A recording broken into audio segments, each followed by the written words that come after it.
Majalengka 17 Mei 2020. Bincang dadakan via WA bareng Pak Dokter Gigi Gelar.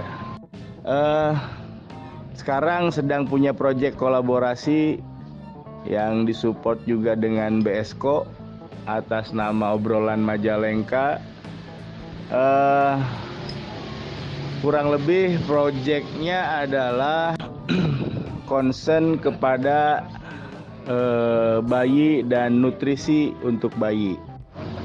Karenanya bincang dadakan ini butuh paparan yang jelas, merinci oleh salah satu inisiator di dalamnya adalah Pak Dokter Gelar sendiri. Silakan, waktu dan tempat kami persilahkan. Bismillahirrohmanirrohim. Assalamualaikum warahmatullahi wabarakatuh. Wilujeng wengi sadayana nepangkeun simkuring Gelar kedarasan simkuring salah satu tim admin Obrolan Majalengka. Mohon izin Bapak Ibu semuanya, Akang Eteh, pada malam hari ini izinkan saya untuk menceritakan apa itu program relawan makanan pendamping air susu ibu Majalengka atau akronimnya Rekan Kusuma. Nah, jadi apa Rekan Kusuma teh? Rekan Kusuma ini adalah program kolaborasi antara akun sosial media Besok Senin dengan Obrolan Majalengka, yang mana Besok Senin dan Obrolan Majalengka ini adalah bagian dari Majalengka Lawan Corona. Nah, latar belakangnya itu adalah kita semua tahu bahwa pandemi COVID-19 ini boleh dibilang mematikan mata pencaharian masyarakat. Banyak sekali di sekitar kita masyarakat yang penghasilannya atau pendapatannya terganggu gara-gara COVID-19 ini. Seperti itu. Nah, sebagian masyarakat yang terganggu penghasilannya karena COVID, itu banyak juga yang di rumahnya itu punya anaknya yang masih kecil gitu, kayak bayi dan balita. Nah, kami tahu dari mana? Pertama, kami dapat laporan langsung bahwa di sekitar daerah kami ada bayi yang hampir menderita kekurangan nutrisi. Di grafik pertumbuhannya itu merah kayak gitu, kekurangan nutrisi, perlu nutrisi tambahan. Kemudian setelah kita tanya kenapa kok bayi ini bisa terjadi hal seperti ini, ternyata bapaknya mohon maaf bekerja hanya mengandalkan antar jemput anak sekolah. Sedangkan anak sekolah dari bulan Maret ya kalau tidak salah sudah libur, otomatis pendapatannya udah hilang, tidak ada pekerjaan lain. Ya hanya sekedar kalau ada yang nyuruh atau gimana lah, bisa kebayangkan. Nah, anaknya ada 2. Nah, yang paling kecil ini masih bayi, tidak kebeli istilahnya makanan pendamping asinya, hanya mengandalkan air susu ibu. Itu pun kan air susu ibu itu kita tahu kalau air susu ibu itu pengen kualitas dan kuantitasnya bagus, asupan nutrisinya juga harus bagus. Nah, sekarang kondisi suaminya tidak ada penghasilan, ya boleh dibilang tidak ada penghasilan, tidak ada pendapatan, gimana mau nutrisi keluarganya bagus. Nah, lebih lanjut ke sananya, kalau nutrisi keluarganya tidak bagus, bagaimana air susunya berkualitas, bagaimana air susunya kuantitasnya tinggi. Nah, maka ya terjadi bayi yang memang terancam kekurangan nutrisi seperti itu. Ini di daerah saya terjadi. Itu salah satu contohnya. Kemudian Obrolan Majalengka juga ya, seperti mungkin Bapak Ibu tahu ya, di Facebook atau di Instagram kan Obrolan Majalengka ya cukup. Dan juga sosmed Besok Senin, Info Majalengka dan lain sebagainya dari teman-teman Majalengka Rawan Corona kan terus-menerus menginformasikan, mengedukasi masyarakat tentang COVID-19. Nah, ketika kita memberikan edukasi tentang COVID-19, banyak juga masyarakat yang memberikan feedback. Nah, feedbacknya itu kadang-kadang masyarakat curhat.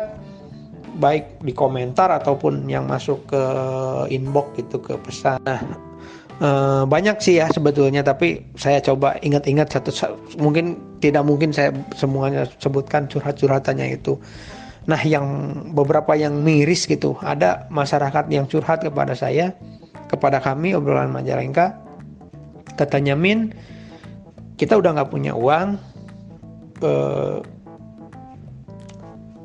suami saya kerja bangunan, sekarang nggak ada proyekan. Sekarang hanya mengandalkan ya kalau ada yang nyuruh, dan itu pun juga ya kan jarang yang nyuruh gitu kan. Kita punya bayi, kita nggak kebeli susu formula karena mungkin bayinya udah susu formula ya, bukan ASI. Karena kita nggak kebeli susu formula ya, jadi terpaksa kami kasih teh manis gitu. Bayangkan, ini sangat miris. Menurut saya ya, saya kan basic pendidikan saya kan kesehatan, tentu tahu gitu kan masalah gizi nutrisi gitu. Kondisi pandemi ini bukan berbicara hanya masalah vaksin, obat, APD dan lain sebagainya. Ada satu hal yang perlu kita kuatkan, yaitu imunitas atau daya tahan tubuh. Nah, salah satu yang membuat imunitas seseorang itu meningkat ya adalah nutrisi, gizi. Nah, sekarang bagaimana orang Indonesia, udah nggak usah orang Indonesia terlalu luas, bagaimana orang Majalengka imunitasnya tinggi kalau misalnya nutrisinya aja tidak terpenuhi, terutama adik-adik kita, bayi dan balita, itu kan rentan sekali seperti itu. Jadi tolonglah kepada semua pihak, hayu bebarengan gitu ya, gimana caranya kita mau menguatkan imunitas, sekali lagi kalau nutrisinya aja tidak terpenuhi. Masa bayi yang harusnya dikasih susu yang penuh nutrisi dikasih teh manis kayak gitu kan.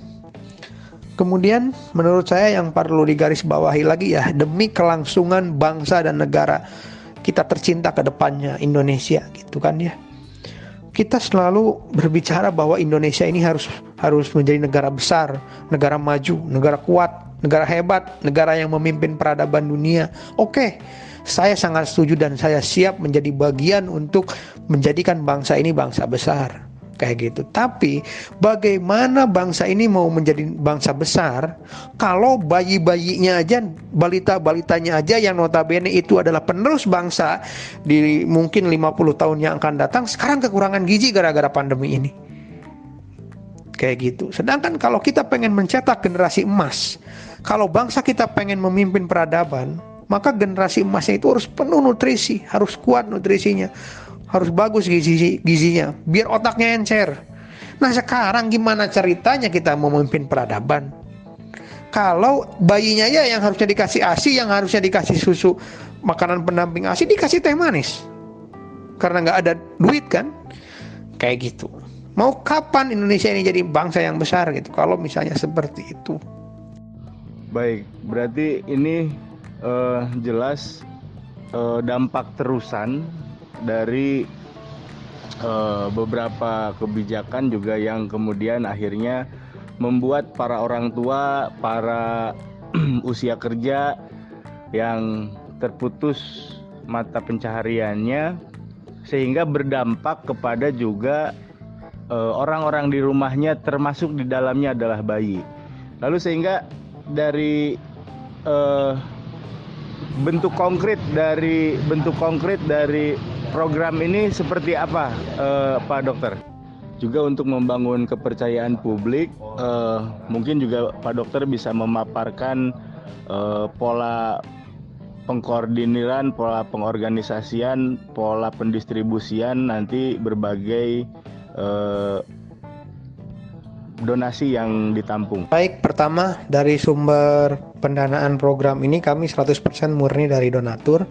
Kami mengharapkan bantuan dari para dermawan, para donatur semuanya, semoga berkenan memberikan bantuan kepada adik-adik kita, bayi dan balita di Kabupaten Majalengka yang terancam kekurangan nutrisi. Kayak gitu. Sekali lagi kami mengharapkan bantuan dari donatur agar program ini dapat berjalan dan dapat dirasakan manfaatnya oleh saudara-saudara kita Kemudian kami dari panitia saat ini menerima bantuan dalam bentuk barang ataupun uang.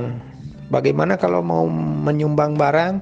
Menyumbang barang, mangga, yang kami tampung mulai dari makanan pendamping ASI yang dalam kemasan, kayak bubur bayi dalam kemasan, biskuit bayi, sereal bayi, kemudian juga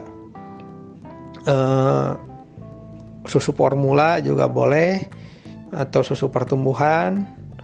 Pokoknya makanan yang memang makanan tambahan untuk bayi kayak gitu. Atau mau ngasih susu untuk ibu menyusui juga boleh, silahkan kayak gitu. Ada juga tadi yang ngasih pampers juga ada, yang mau nyumbang donasi pampers sudah ada. Alhamdulillah saat ini yang nyumbang dalam bentuk barang ya beberapa sudah masuk kayak gitu. Tapi kami berharap semakin banyak sehingga semakin banyak masyarakat yang bisa kita bantu. Barang kita juga menerima dalam bentuk uang, mangga kalau misalnya pengen ribet katanya mau mau nyumbang dalam bentuk uang aja, mangga ditransfer, udah ada nomor rekeningnya, silahkan dicek aja nanti di sosial media besok Senin atau obrolan Majalengka. Mangga mau transfer berapapun mangga, insya Allah kami akan gunakan sesuai dengan program ini, sesuai dengan tujuan ini kayak gitu. Kita belikan makanan pendamping ASI untuk didistribusikan ke masyarakat yang membutuhkan. Kemudian sistem kerja yang di lapangan, kita merekrut relawan. Saat ini juga sedang open recruitment relawan. Jadi relawan itu ada 3 kelompok. Yang pertama relawan pencari penerima donasi. Misalnya Om Pedi ini gabung gitu ya. Relawan mangga berkelompok, minimal 2 orang, maksimal 5 orang relawannya. Nanti kelompok Om Pedi cari sekitaran rumah di kampung Om Pedi ada nggak yang membutuhkan, misalnya di perumahan Om Pedi ada nih yang membutuhkan gitu ya. Ya udah isi formulirnya, memenuhi kriterianya atau tidak, nanti didaftarkan ke kita, nanti kita verifikasi, kita cek ini membutuhkan tidak, ini benar-benar membutuhkan tidak. Nanti kalau misalnya banyak yang masuk, akan kita ranking, akan kita seleksi, dan akan kita prioritaskan yang benar-benar membutuhkan. Kriterianya sudah kita buat. Selain orang tuanya terdampak, juga ya yang kita prioritaskan yang duafa. Kemudian yang yatim, yang piatu atau yang yatim piatu itu menjadi prioritas kami kayak gitu. Kemudian kelompok selanjutnya adalah kelompok relawan yang ketiga, yaitu kelompok yang bertugasnya di dunia maya. Karena ada juga yang pengen membantu tapi males keluar rumah atau pengen di rumah aja, mangga kita nggak mau ribet, mangga kita pengen bantu tapi dengan duduk di rumah pengen sambil rebahan, mangga ya sarannya ya tolong ada informasi apapun mohon di broadcastkan gitu. Jadi tim broadcast, tim publikasi, tim sosialisasi sehingga program ini semakin viral gitu. Karena kalau semakin viral harapannya masyarakat semakin banyak yang tahu. Kalau masyarakat banyak yang tahu, banyak yang membantu. Nah, itu harapannya. Untuk menjamin transparansi penggunaan dana, meyakinkan donatur dan lain sebagainya, insya Allah kami bukan sekali 2 kali dalam penggalangan dana seperti ini. Mungkin bisa dilihat di timeline obrolan Majalengka. Sudah beberapa kali kita melakukan penggalangan atau fundraising seperti ini. Mangga dilihat. Kemudian juga nanti insya Allah pelaporan penerimaan uang berapa donasi dia akan dilaporkan. Terus penggunaan barang pembelian belanjanya juga dilaporkan. Terus siapa yang menerima, kondisi rumahnya seperti apa, kondisi keluarganya seperti apa, orang tuanya seperti apa, insya Allah itu semuanya akan dilaporkan kayak gitu, untuk menjamin benar-benar yang menerima ini adalah yang tepat sasaran. Jadi tidak semua yang mendaftar kita kasih ya, karena kita prioritaskan dulu yang tadi, yang duafa, yatim piatu atau yatim piatu kayak gitu. Itu mungkin Om Pedi yang bisa saya sampaikan terkait penggalangan dananya dan lain sebagainya. Mangga barangkali ada yang ditanyakan lagi. Baik, sungguh tujuan yang mulia kolaborasi ini yang diinisiasi oleh obrolan Majalengka dan BSKO.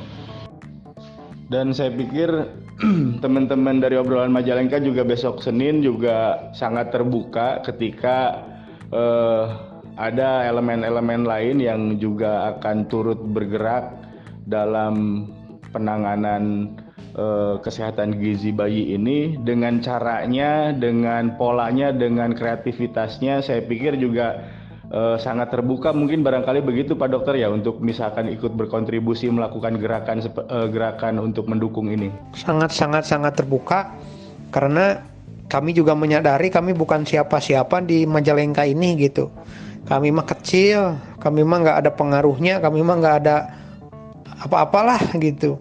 Jadi kami butuh bantuan orang banyak, ya, butuh dukungan orang banyak, sehingga semakin banyak bantuan, semakin banyak dukungan, banyak juga adik-adik kita yang tercover. Itu aja prinsipnya gitu. Jangankan teman-teman dari semua elemen mau bergabung dengan kami gitu ya, itu suatu kehormatan dan kami terharu kalau rekan-rekan mau bergabung. Jangankan untuk bergabung ya Om ya, cekasarna gitu, bisi di Majalengka ada komunitas lain gitu yang mau membuat program serupa, yang mau membuat membuat program serupa, duplikasi lah. Saya mah nggak apa-apa gitu, nggak apa-apa pisan, sok wae gitu. Karena apa? Majalengka itu kan penduduknya ada 1,2 juta orang ya gitu. Nggak mungkin kita cover semuanya gitu. Kalau bisa mah program seperti ini teh ya bukan kami gitu. Banyak gitu loh. Silahkan gitu. Itu kalau misalnya ada yang mau orang nyen sorangan nggak apa-apa, tapi kalau misalnya mau menggabung dalam satu kesatuan yang utuh, kita bebarengan, kita sabilulungan gitu ya, itu membuat kami terharu dan jujur itu adalah energi besar buat kami gitu, sehingga kami semakin semangat. Karena balik lagi tadi, kami mah ya baik besok Senin ataupun obrolan Majalengka, kami bukan siapa-siapa di Majalengka ini, kami mah kecil kayak gitu.